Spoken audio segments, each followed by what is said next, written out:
Hi, Ma, it's me. I don't know what to do. People on God's planet Earth, the things that you say about Kelly Price. She was an icon of late 1990s R&B. Beautiful, talented, famous, but she was never truly valued. Everything the industry painted about glory, money, and power ultimately turned out to be the devil's lie, designed to pull you in and turn you into a machine that makes them millions of dollars. Kelly Price stood in that trap for nearly 30 years. Rejections because she was too big. Shady contracts that nearly turned her into the perfect puppet. Marriages drowning in infidelity and violence grinding her down day after day. Why has Kelly Price been hiding something for so long? Did fans guess the truth before she spoke out? Now Kelly Price has confirmed something we have feared for years. What is it, and why did it take her so long to share it? Could this change how people see her? Let's take a closer look at what Kelly Price has revealed. Kelly Price. From background singer to R&B icon, Kelly Sherelle Price was born on April 4, 1973, in Far Rockaway, Queens, New York. Even before she could fully speak, music was already present as instinct. In church, when she was still a toddler, Kelly performed her first solo in the children's choir and was given a nickname that later sounded like a prophecy, Little Mahalia. At 12 years old, Kelly began recording background vocals while accompanying her mother to the studio. One day, a producer heard her nail the melody for his song, and from that point on, Kelly was called into the studio more often. By her late teens, she had become a familiar choice for anyone who needed a demo singer to send to record labels. Alongside her musical journey were invisible wounds no one could see. At 3 years old, Kelly was abused by a trusted family member. At 9, her father, a drug addict, passed away. Her family experienced homelessness. Those shocks never disappeared. They stayed. Perhaps because of that, Kelly turned to songwriting early as a way to save herself. At 7 years old, she wrote her first song on her own. The year 1992 became a turning point. Kelly's first professional job was singing background vocals for George Michael at Madison Square Garden. He was unhappy with the local background singers and asked Sony to find a real gospel voice. A word-of-mouth recommendation brought Kelly to the big stage, where she stood behind one of the biggest pop stars in the world. The following month, when Mariah Carey was preparing to perform at the Grammy Awards, Sony remembered Kelly and invited her to join Mariah's background vocal group. No one knew that Kelly was only 18 years old at the time, and pregnant. That situation ironically helped her shine, when during rehearsals she experienced symptoms that kept her from going out to eat with the group. Instead, she stayed behind at the piano and began to sing.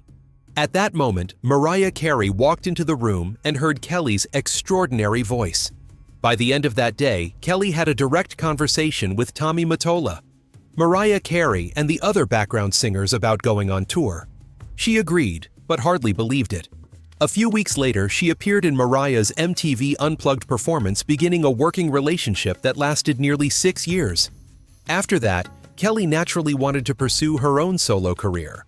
However, she chose to devote her time and energy to songwriting for other artists, after repeatedly being told she could never succeed in mainstream R&B or pop because both her voice and her body were too big. One industry executive even compared her negatively to rising R&B artist Maya. This executive described Price's appearance as too fat, in contrast to Maya's light skin, long hair look. Rather than giving up, Kelly shifted toward songwriting. In 1996, after nearly a year of touring with Puff Daddy and the Family and the Isley Brothers, she was invited by both camps to sign a deal. She chose the Isley Brothers' T-Neck Records. Kelly's career flourished with the Isley camp when she released her debut album Soul of a Woman in 1998. Led by the explosive single Friend of Mine, the project succeeded both critically and commercially, reaching number 15 on the Billboard 200. That song alone should have been enough to secure her place as one of the dominant voices of her generation. However, by the end of 1998, the business relationship between Kelly and the Isley camp began to fracture. According to her lawsuit against T-Neck Records, Island Records, Ronald Isley, and Isley Brothers Music Corp., Kelly alleged that T-Neck improperly used her name to promote concerts with the Isley Brothers. She also claimed that T-Neck deliberately blocked her from participating in a project with Whitney Houston, as well as other planned collaborations. She later moved on, signing with Def Soul and releasing her next album, Mirror Mirror, in 2000. Yet one thing haunted her throughout her career. As the industry pushed younger, thinner, more marketable faces, Kelly found herself in a bind. She was too talented to ignore, but not profitable enough to prioritize. This should not have killed her career, but she chose to end it quickly herself. Final break. Instagram Live. 2025. And a self-inflicted wound to her legacy. And then we arrive at September 2025.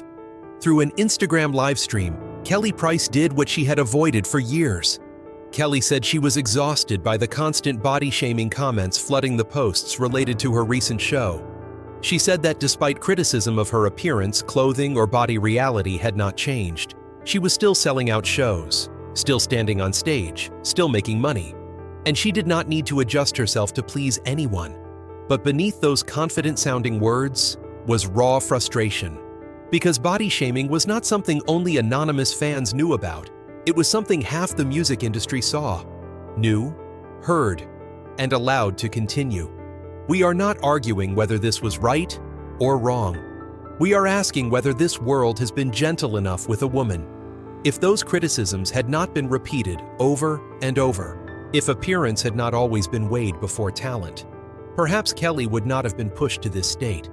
Everything spiraled out of control when Kelly redirected her anger toward Black women themselves. Her exact words on social media that day were, "Black women, you are some of the most annoying and disrespectful people on God's earth. The things you say about other Black women while you claim to be activists, educated, this and that. Find yourself, because degrees do not give you elegance. Find yourself, because degrees do not take your ignorance to heaven. Find yourself, because being a keyboard hero on social media will only get you beaten when someone unexpectedly steps in front of you, someone you did not know was paying attention to you." From that moment on, the live stream was no longer a place to vent personal frustration. It became a line. Many people felt insulted. Many others felt betrayed. Because throughout Kelly Price's career, Black women were the audience who bought the albums, filled the theaters, and kept her name alive when the market turned to younger faces. Kelly also aimed harsh words at men who felt comfortable attacking women online, calling those comments crude and harmful. But those statements were not enough to bring the conversation back into balance. The focus had shifted. It was no longer about body shaming, no longer about the right to push back. It became the question of why Kelly targeted the very community that had supported her. Kelly's response immediately angered fans. And what intensified that anger was how she handled the aftermath. Instead of offering a conciliatory apology, Kelly doubled down on her stance. In subsequent interviews, she made it clear she had no intention of retracting her words. Her exact statement was, "I will not apologize for having an opinion. I will not apologize for having a voice. I will not apologize for expressing myself if I feel hurt." And if this was the biggest explosion of Kelly Price's career, then the most frightening part is not what she said, but whether after everything anyone is still truly listening to her at all. Personal collapse, lost divorce, and eroded faith. Let's rewind briefly to the year 2014 and reopen an old wound that Kelly Price never truly had the chance to heal. Her sister passed away. Family had never been an absolute safe place for her. And that loss reminded her that no matter what stage she stood on, she was still a human being, with limits to what she could endure. Less than a year later, the second collapse arrived. Kelly divorced the husband who had been with her for more than 20 years, and who also managed much of her career. 2 decades of living together, working together, bound by both emotion and power. When it ended, Kelly spoke plainly. It was a story of abuse, disrespect, and leaving was not betrayal, but the only way to stay alive. She called it choosing herself. But social media did not care about context. It did not care about the past. It did not care about the price of 20 years of silence. Kelly was not seen as a woman escaping a toxic relationship, but as a difficult artist, a drama starter, another problem. Every statement was scrutinized. Every emotion was distorted. Compassion was almost non-existent, while she was still struggling to piece her private life back together. the year 2016 pushed Kelly into another public crisis. The incident at the Indiana Black Expo exploded. During a gospel time slot, Kelly performed a secular song. It was an artistic choice, but one that struck directly at the most sensitive boundary of the community. On stage, the MC criticized her publicly. No backstage discussion, no private exchange. Everything unfolded in front of the crowd. Kelly pushed back, not with silence, but on social media. She defended herself. She explained. She reacted like someone exhausted from having to ask permission just to exist. Later, the organizers confirmed that Kelly had not violated any rules. Technically, she was not wrong. But that no longer mattered, because the image had already taken shape.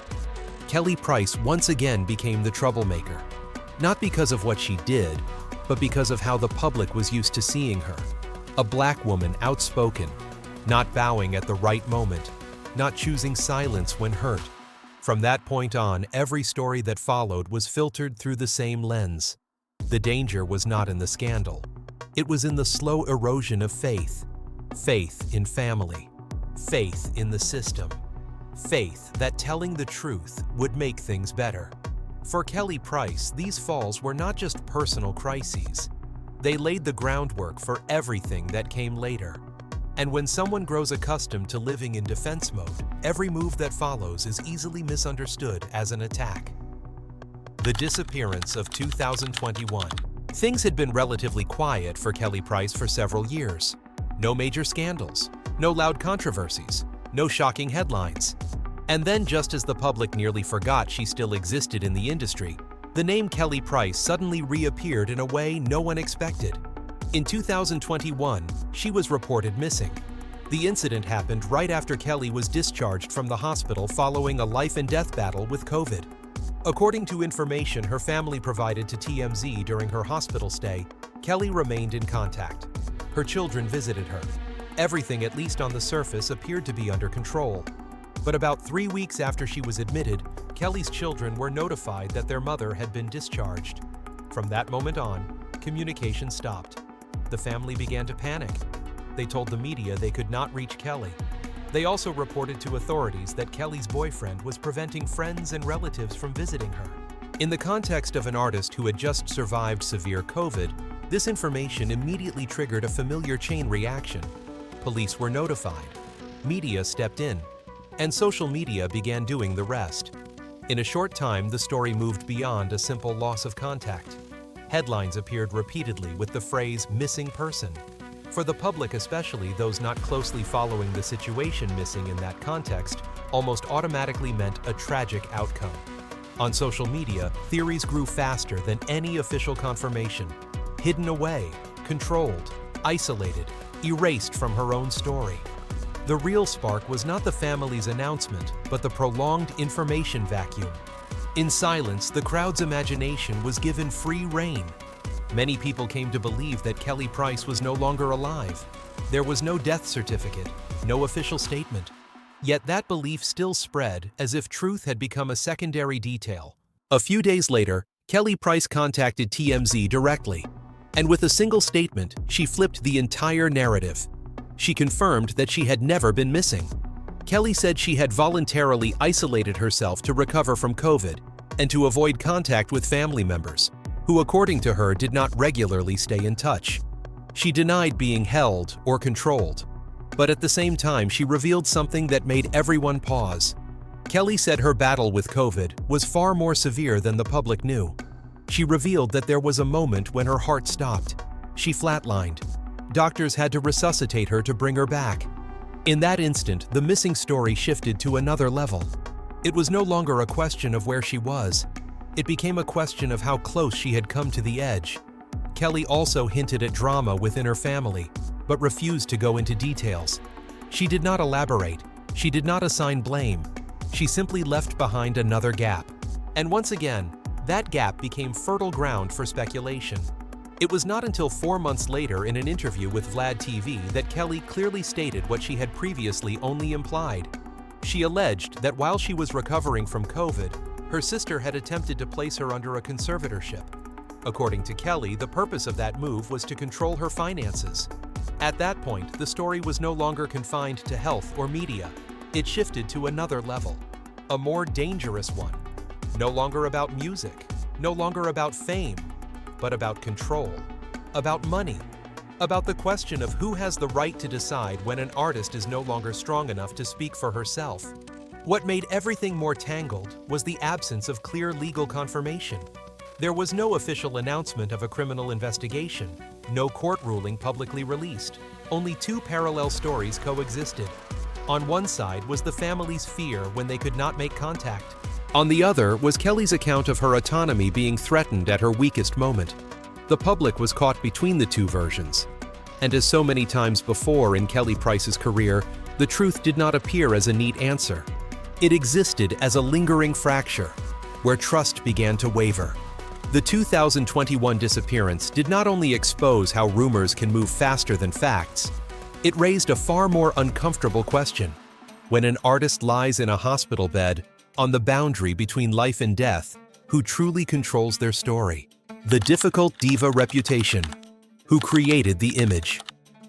Throughout her career, Kelly Price has been repeatedly attached to a phrase so familiar, it feels suspicious, difficult to work with. Not because she was involved in loud scandals, not because of criminal charges, and not because of constant backstage chaos. Just a label, repeated, without a signature, without anyone taking responsibility for it. That reputation spread most aggressively when Kelly appeared on the reality television show R&B Divas Los Angeles. On screen, audiences saw a woman reacting sharply, rigidly, at times losing control. What they did not see was what happened before the cameras rolled. No full context, no opening sequence, only reactions. And in reality, television reactions are always the easiest thing to turn into evidence of guilt. Kelly later stated clearly that she had been treated disrespectfully, insulting words, situations pushed to the limit. But the problem was this. There was no raw tape, no unedited footage, no clip showing what led to her reactions. Only the final version selected cut and broadcast. A version sufficient for the public to draw conclusions, but insufficient to understand what actually happened. At the time, Kelly did not deny that she reacted. She also did not try to play the role of the perfect victim. She even admitted that she agreed to play up some drama at the producer's suggestion to make the show more engaging. But what no one talked about was the fragile line between heightening drama for television and boxing in a human being. When that line is crossed, the one who pays the price is not the producer, but the artist. From there, the phrase difficult diva began to live a life of its own. It did not need evidence. It did not need public confirmation from any director, producer, or artist who had worked with Kelly. It spread through vague remarks, through anonymous stories, through phrases like "I heard that," or "everyone in the industry knows." And once it became an industry rumor, it no longer needed to be true or false. It only needed to be repeated enough times. What stands out is that there is no officially released record of backstage disputes proving that Kelly Price was truly uncooperative. There is no list of projects canceled because of her. There is no major artist stepping forward to say they refused to work with Kelly because of her personality. Everything exists only in the gray space of rumor. But in the entertainment industry, that gray space is sometimes enough to kill opportunity. Kelly believes her image was manipulated through editing. This is not an unfounded defense. Reality television has long been known for removing causes and keeping reactions, because reactions create drama, while causes do not. But the issue here is not only editing technique, it is consequence. When a black woman reacts to disrespect, that reaction is rarely read as self-defense. It is often read as difficult, aggressive, unable to control emotions. That reputation followed Kelly even after she left the show. It seeped into how the media talked about her, into how audiences received her, and most importantly, into how the industry viewed her. An artist who once topped R&B charts, who contributed her voice to iconic songs, now referenced by a vague adjective with no supporting record. There is an uncomfortable paradox here. Kelly Price is known for strong professional discipline. She was trained in church where there is no room for sloppiness. She entered studios early, learned to work precisely on time on pitch. But that seriousness, when it collided with an entertainment environment that favors compromise and looseness, was reinterpreted as difficult. When she did not smile it off, when she did not accept being diminished, when she spoke plainly, those actions were not read as principles. They were read as problems. And then the larger question emerges, hovering without a direct answer. When a Black woman pushes back, is she protecting her boundaries or making things difficult for others? When she refuses to stay silent, is that strength or a threat to the familiar order of the industry? The most dangerous thing about this kind of reputation is that it does not need to be proven. It only needs to exist. It causes opportunities to quietly disappear. No one says, "We are not working with you because you are difficult." They simply stop calling, stop inviting collaboration, stop considering. And the person in the middle watches doors close without ever receiving an official reason. Kelly Price was never given the opportunity to directly confront that label.